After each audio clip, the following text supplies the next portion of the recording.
Hello students, कैसे हैं आप सब। आशा करती हूँ आप अच्छे होंगे और अच्छे से अपनी पढ़ाई कर रहे होंगे। मैं मोनिका रावत करती हूँ आईसीटी वर्चुअल क्लासरूम देहरादून में। बच्चों, आज हम क्लास 12th का जो आपका सब्जेक्ट है फिजिक्स, उसका प्रीवियस ईयर का क्वेश्चन पेपर यानी 2020 का जो प्रश्न पत्र है उसे हम कंटिन्यू करेंगे। तो बच्चों, पिछले लेक्चर में हमने इस जो प्रश्न पत्र है उसके कुछ प्रश्न डिस्कस किए थे। आई होप आपको ये सारे क्वेश्चंस क्लियर हुए होंगे। आज हम इसके आगे के जो प्रश्न हैं उन्हें डिस्कस करेंगे। तो बच्चों, आज का आपका पहला प्रश्न है, यदि किसी समानांतर प्लेट संधारित्र की दोनों प्लेटों के बीच पूर्ण रूप से परावैद्युत पदार्थ रखा हो तो संधारित्र की धारिता का व्यंजक प्राप्त कीजिए। यानी आपसे क्या कहा है कि आपके पास एक समानांतर प्लेट संधारित्र है, पैरेलल प्लेट कैपेसिटर है, और इसके बीच में हमने पूरी तरीके से परावैद्युत पदार्थ रखा है। तो आपको बताना है कि इस संधारित्र की धारिता यानी कैपेसिटेंस क्या हो। If a dielectric material is fully filled between the plates of a parallel plate capacitor, then obtain the expression for capacitance of the capacitor। ठीक है, तो यहाँ पे आपसे पूछा गया है। अब हम मान लेते हैं कि हमारे पास एक समानांतर प्लेट कैपेसिटर है। ठीक है, ये आपका क्या है, समानांतर प्लेट कैपेसिटर। ये प्लेट 1 है और ये प्लेट 2। ठीक है, अब यहाँ पे क्या है, आपका जो है यहाँ पे पॉजिटिव चार्ज है और यहाँ पे आपका क्या है, नेगेटिव चार्ज है। और हमने क्या किया है, इसके बीच में मान लीजिए एक परावैद्युत रखा है या डाइलेक्ट्रिक रखा है, परावैद्युत या डाइलेक्ट्रिक रखा है। इसकी जो थिकनेस है वो टी हम मान लेते हैं और इनके बीच की यानी दोनों प्लेट के डिस्टेंस को हम डी मान लेते। ठीक है, तो इस तरीके से हम इसे मान लेते हैं। ठीक है, अब दो चीज आपको माननी है। हम रीजन 1 और रीजन 2 इसको मान लेते हैं। ये आपका रीजन 1 है और ये रीजन 2 है। रीजन 1 कैसा है, आपका खाली क्षेत्र। 2 कौन सा है, परावैद्युत। अब यहाँ पे जो इलेक्ट्रिक फील्ड या विद्युत क्षेत्र जो उत्पन्न होगा वो आपका पहले रीजन और दूसरे रीजन दोनों में होगा। हम मान लेते हैं कि ये जो पहला रीजन है यानी ए जो रीजन है वो आपके पहले रीजन में आता है, खाली क्षेत्र। और जो आपका डाइलेक्ट्रिक वाला या परावैद्युत वाला है ये आपका रीजन 2 है। तो यहाँ पे E1 क्या है, आपका इलेक्ट्रिक फील्ड है और इधर के लिए E2। ठीक है, तो आप लिखेंगे, मान लें एक समानांतर प्लेट संधारित्र है।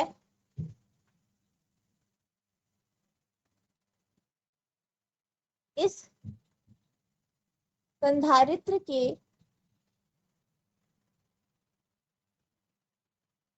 बीच में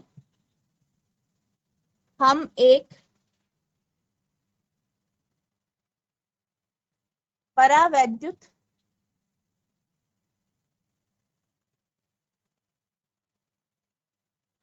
पदार्थ रखते हैं।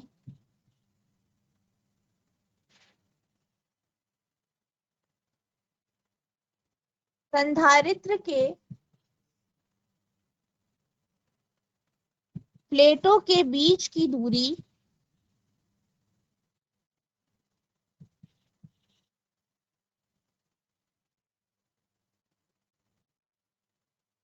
डी है तथा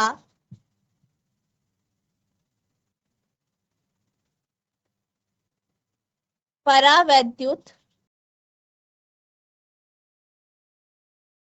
पदार्थ की चौड़ाई या थिकनेस जो है क्या है, टी है।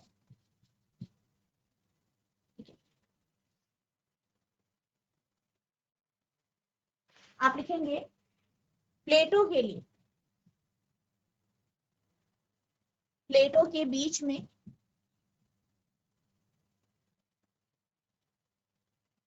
जो इलेक्ट्रिक फील्ड है, विद्युत क्षेत्र है, वो E1 है। E1 बराबर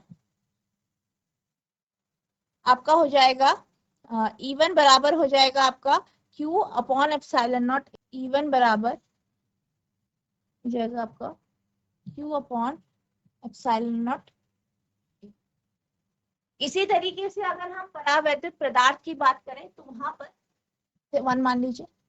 इसी तरीके से परावैद्युत पदार्थ में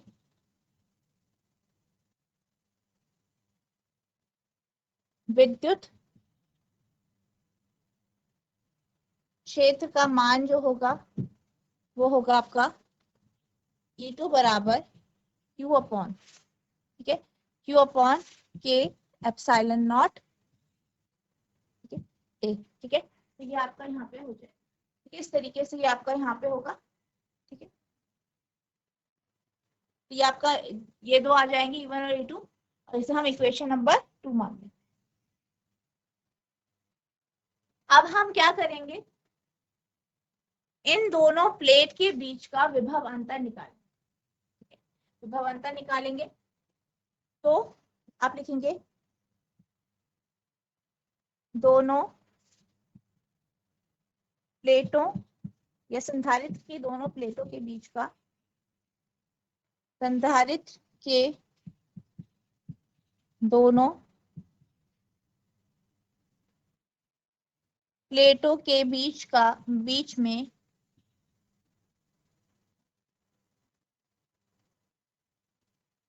विभवांतर,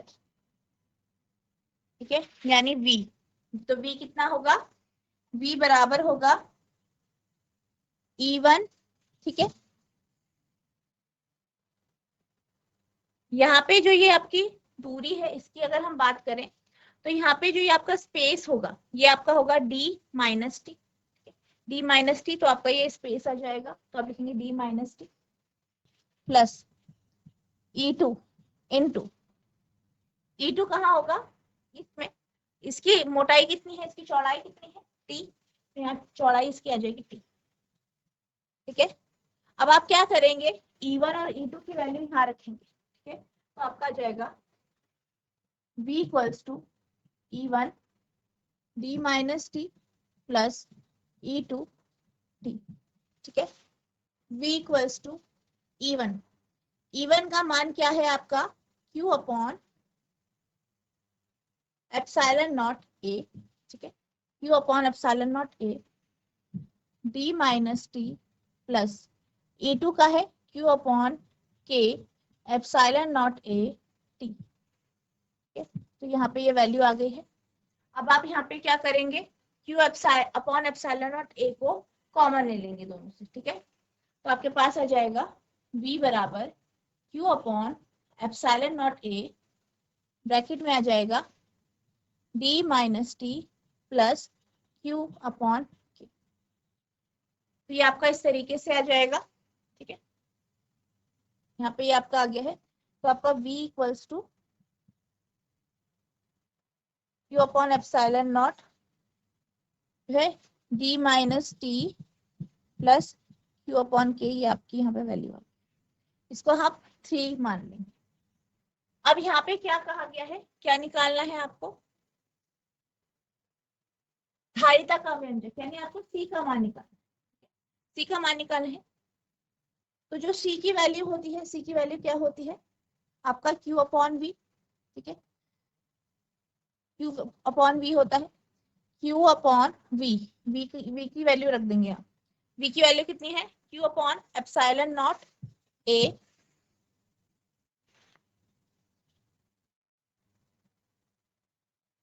D minus T plus Q upon K।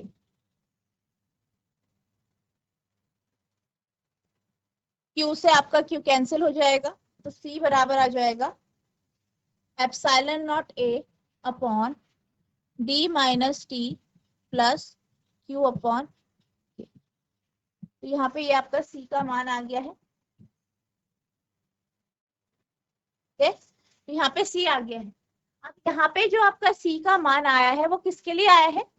जब आपका जो परावैद्युत पदार्थ है उसकी जो थिकनेस है वो T है, और यहाँ पे क्या कहा गया है कि जब दोनों प्लेटों के बीच में परावैद्युत पदार्थ हो, यानी यहाँ पर जो आपका T होगा, ये जो T है अगर आपके D के बराबर हो तो हमारे पास वो वैल्यू आ जाएगी जो कि आपकी किसकी होगी? कैपेसिटर की होगी, जब उस कैपेसिटर के प्लेट्स के बीच में डाइलेक्ट्रिक या परावैद्युत पदार्थ रखा है। ठीक है, तो सबसे पहले आप इस तरीके से निकालेंगे। अब हम क्या करेंगे, केस ले लेंगे जहां पे T बराबर आपके D के। ठीक है, यहाँ पे आपका ये T है कि आपका T आएगा, यहाँ पे ये छूट गया। ठीक है, तो यहाँ पे आपका ये T आ जाएगा। तो C बराबर epsilon naught A D minus T plus T upon T है। ठीक है, अब हम क्या करेंगे, T को D के बराबर रखेंगे। ठीक है, जब संधारित्र के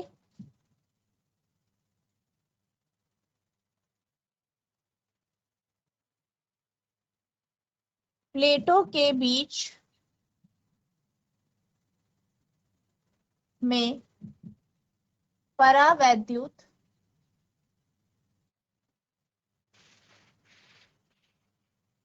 पदार्थ भरा हो, यानी T बराबर हो जाएगा D के। तो आपकी जो इक्वेशन है, फोर्थ इक्वेशन, इसमें आप वैल्यू रख देंगे, T को D रख देंगे। ठीक है, तो आपका आ जाएगा, तो आपकी इक्वेशन बन जाएगी, क्या बनेगी?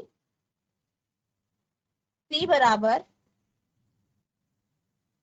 Epsilon naught A upon D minus D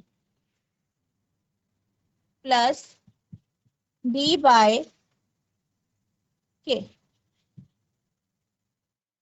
ये दोनों कैंसिल हो जाएंगे, तो C बराबर epsilon naught A upon D upon K। ठीक है, या आप लिख सकते हैं इसे C equals to epsilon naught A K upon D। ठीक है, तो ये आपका आ जाएगा, ये आपका यहाँ पे आपका व्यंजक आ गया।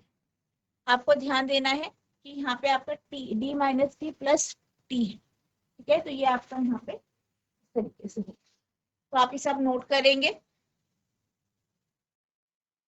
अब हम चलते हैं अगले प्रश्न की ओर। तो आपका अगला प्रश्न है, 60 ओम के प्रतिरोध को बैटरी के टर्मिनलों से जोड़ने पर, यानी 60 ओम का एक प्रतिरोध है, उसको हम क्या कर रहे हैं, बैटरी से जोड़ रहे हैं। 3 एम्पियर की धारा प्रवाहित होती है। तो क्या होता है, 3 एम्पियर की जो धारा है वो प्रवाहित होती है तथा प्रतिरोध घटकर 30 ओम हो जाता है, और हम क्या देखते हैं कि जो प्रतिरोध है वो 30 ओम हो जाता है। ठीक है, जब हम 30 ओम कर देते हैं, यानी पहले हमने 60 ओम का प्रतिरोध लगाया तो 0.3 एम्पियर की धारा प्रवाहित होगी। अब अगर हम प्रतिरोध को घटा देते हैं, 30 ओम का प्रतिरोध लगाते हैं, तो धारा की जो मान है वो क्या हो जाती है, 0.5 एम्पियर हो जाती है। बैटरी के विद्युत वाहक बल और आंतरिक प्रतिरोध को निकालें, यानी आपको क्या निकालना है, बैटरी का ईएमएफ और आंतरिक प्रतिरोध, internal resistance. A current of 0.3 ampere is flowing by connecting 60 ohm resistance with the terminals of a battery. When resistance is decreased to 30 ohm, the current becomes 0.5 ampere. Calculate electromotive force and internal resistance of the battery. यहाँ पे आपको क्या दिया गया है, स्थिति दी गई है, दो स्थिति। पहली स्थिति में 60 ओम के प्रतिरोध को हम जोड़ते हैं बैटरी से, तो हमें 3 एम्पियर की धारा मिलती है।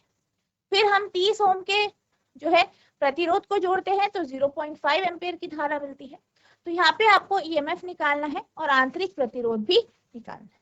ठीक है, तो सबसे पहले जो इंफॉर्मेशन दी गई है उसे हम नोट कर लेते हैं।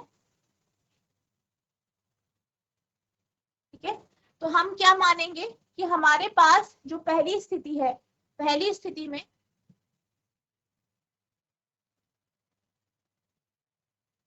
हम क्या मान लेते हैं, जो आपका प्रतिरोध है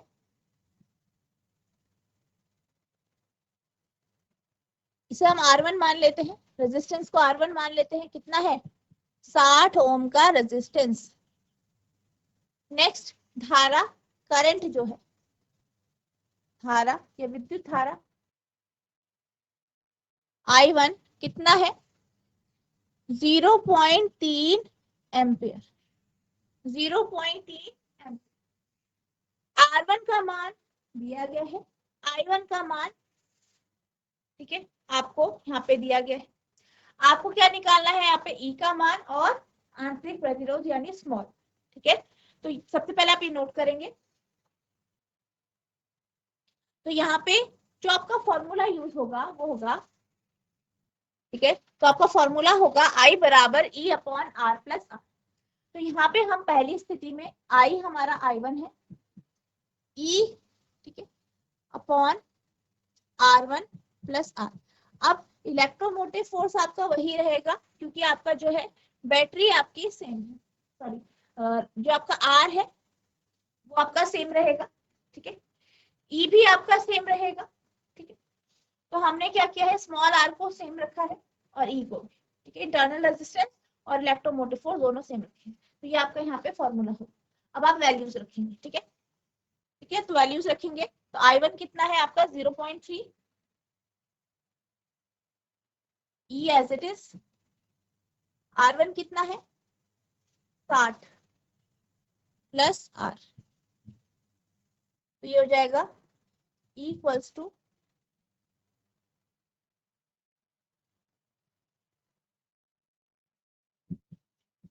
ये आ जाएगा। इसे आप इक्वेशन नंबर 1 ले लेंगे। इसी तरीके से हम सेकंड कंडीशन की बात करते हैं।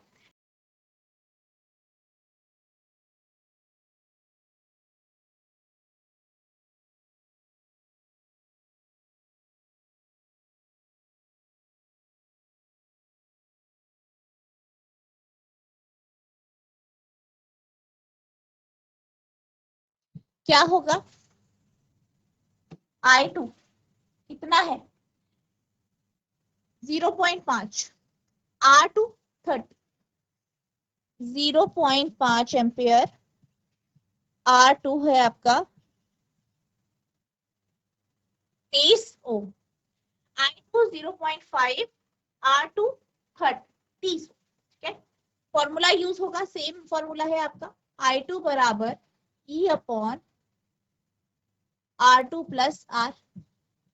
वैल्यूज रख देंगे। I2 कितना है? 0.5। ठीक है,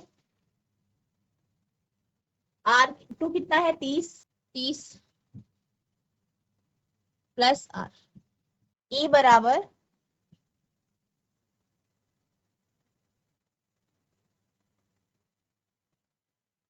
ठीक है, E बराबर 15 प्लस 0.5 R आ जाए। ये आपका दूसरा समीकरण हो गया। अब पहले और दूसरे समीकरण को आप सॉल्व करेंगे, E और R का मान आ जाए।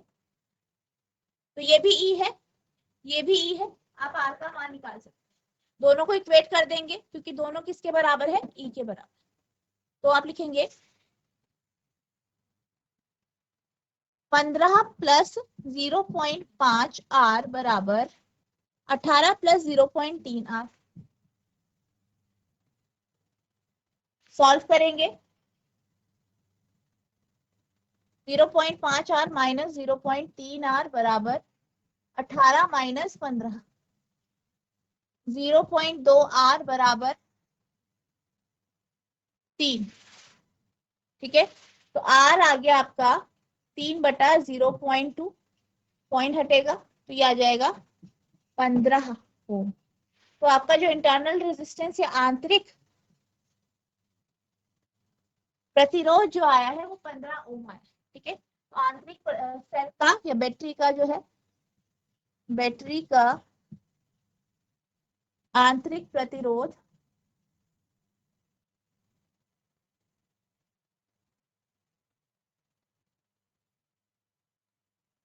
15 ओम है। ठीक है, तो ये आपका एक आर आपने निकाल दिया है, इस तरीके से निकलेगा। अब हम बात करते हैं ई की। ई का मान कोई भी इक्वेशन ले लीजिए, आर का मान रख दीजिए, ई आ जाएगा। ई बराबर 15 प्लस 0.5 आर है। 15 प्लस 0.5 आर, 15 प्लस 0.5 गुणा 15,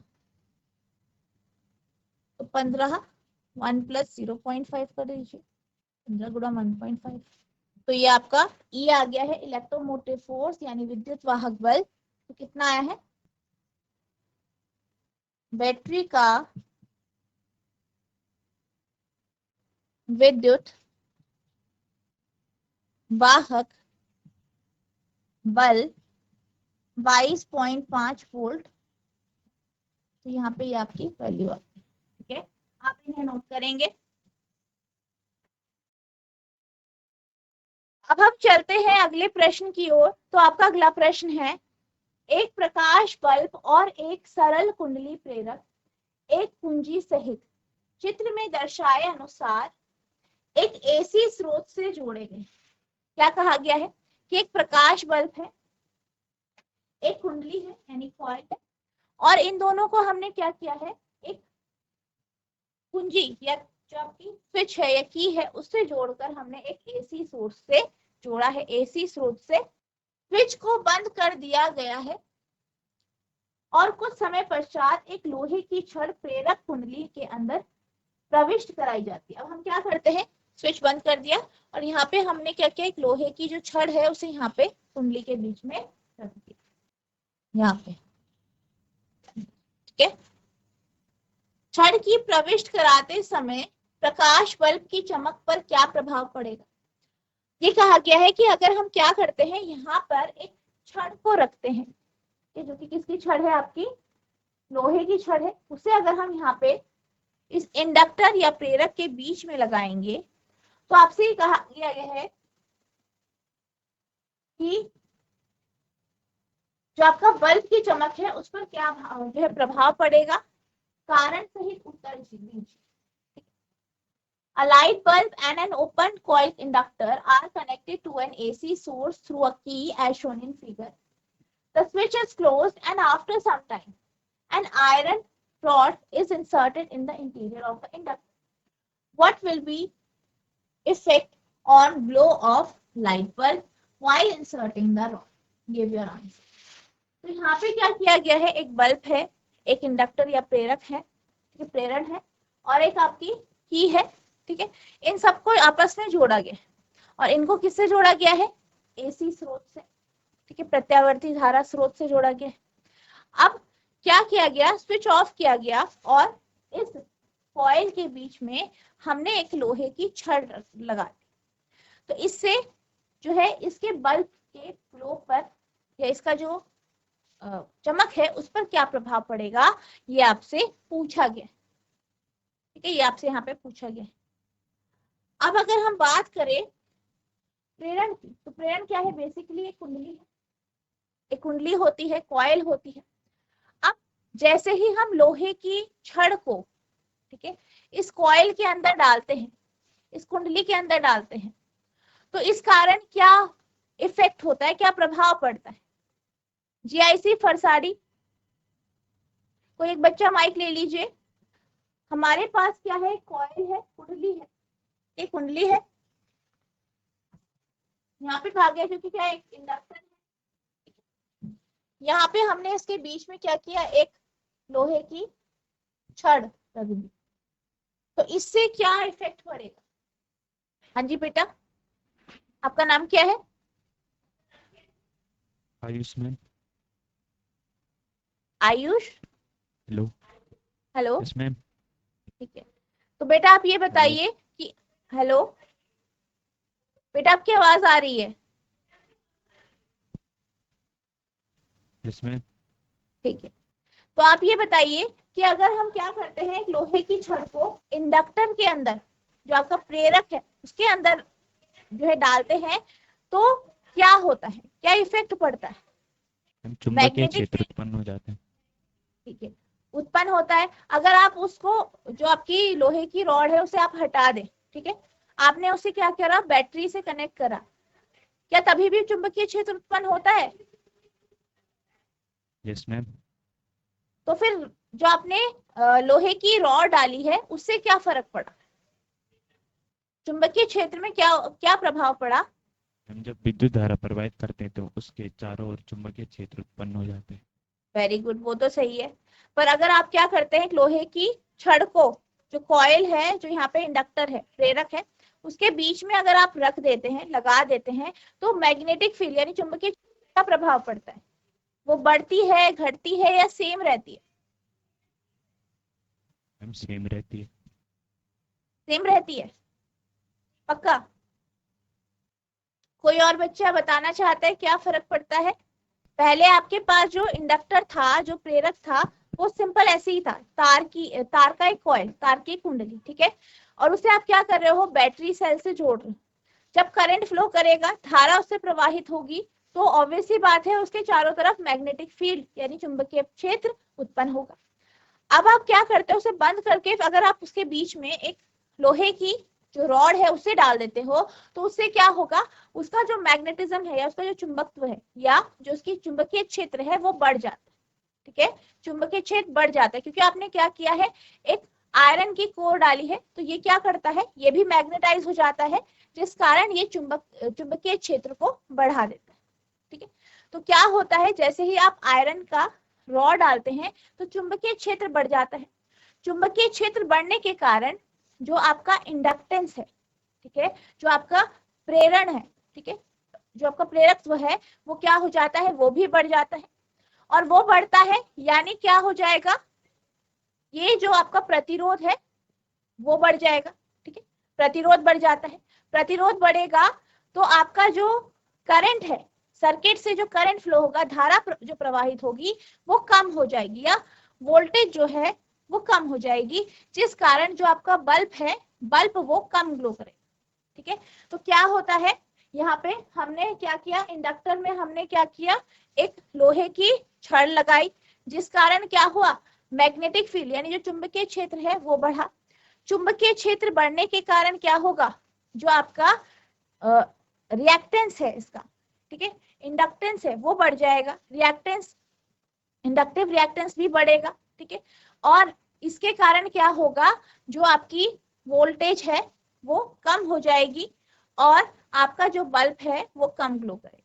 तो आपको ध्यान रखना है, जब भी आप किसी लोहे की छड़ को, जिसे हम आयरन कोर या लोहे की कोर बोलते हैं, उसको किसी कुंडली के बीच में डालते हो, तो उससे क्या होता है, मैग्नेटिक फील्ड यानी जो चुंबकीय क्षेत्र होता है उस कॉइल का, वो बढ़ता है, इंक्रीज होता है, बढ़ता है, ठीक है। तो यहाँ पे इसका जो आंसर होगा वो कुछ इस तरीके से होगा, as the iron rod inserted, the magnetic field inside the coil magnetize the iron, increasing the magnetic field inside it। क्या होता है, जब आप लोहे की छड़ को जो है इंडक्टर के बीच में लगाते हो, तो क्या होता है कि जो लोहा है वो भी आपका क्या हो जाता है, मैग्नेटाइज हो जाता है, जिस कारण क्या होता है, जो मैग्नेटिक फील्ड या चुंबकीय क्षेत्र उत्पन्न हो रहा है वो बढ़ जाता है। Hence inductance of the coil increases। इस कारण कॉइल या जो आपकी कुंडली है उसका इंडक्टेंस जो है वो भी, प्रेरण क्या हो जाता है, वो भी बढ़ जाता है। कॉन्सिक्वेंटली इंडक्टिव रिएक्टेंस, ठीक है, ऑफ कॉइल इंक्रीजेस। इस कारण क्या होता है, आपका जो इंडक्टिव रिएक्टेंस है वो भी आपका क्या हो जाता है, बढ़ जाता है, एक्सएल का मान भी क्या हो जाता है, बढ़ जाता है। AC voltage appear across the inductor, जिस कारण क्या होता है कि जो आपका एसी वोल्टेज है वो इंडक्टर के अक्रॉस, इंडक्टर के आसपास ज्यादा होता है, leaving less voltage across the bulb, जिस कारण क्या होता है, बल्ब के पास जो वोल्टेज है, वोल्टेज का मान कम हो जाता है। Therefore the glow of light bulb decreases। इसलिए क्या होता है, जो आपका बल्ब है उसका जो प्रकाश है वो कम हो जाता है, यानी उसका ग्लो क्या है, कम हो जाता है।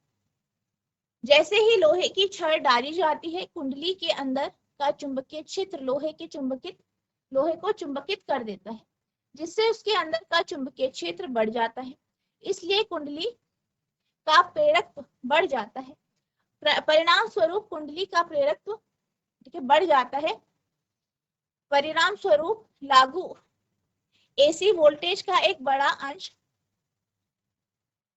इंडक्टर या प्रेरक पर दिखाई देता है, या वहां पे बच जाता है, जिससे बल्ब पर कम वोल्टेज रह जाती है, अतः प्रकाश बल्ब को की चमक कम हो जाती है। तो इस तरीके से आपको यहाँ पे इसका आंसर लिखना है। ठीक है, आप इसे नोट करें।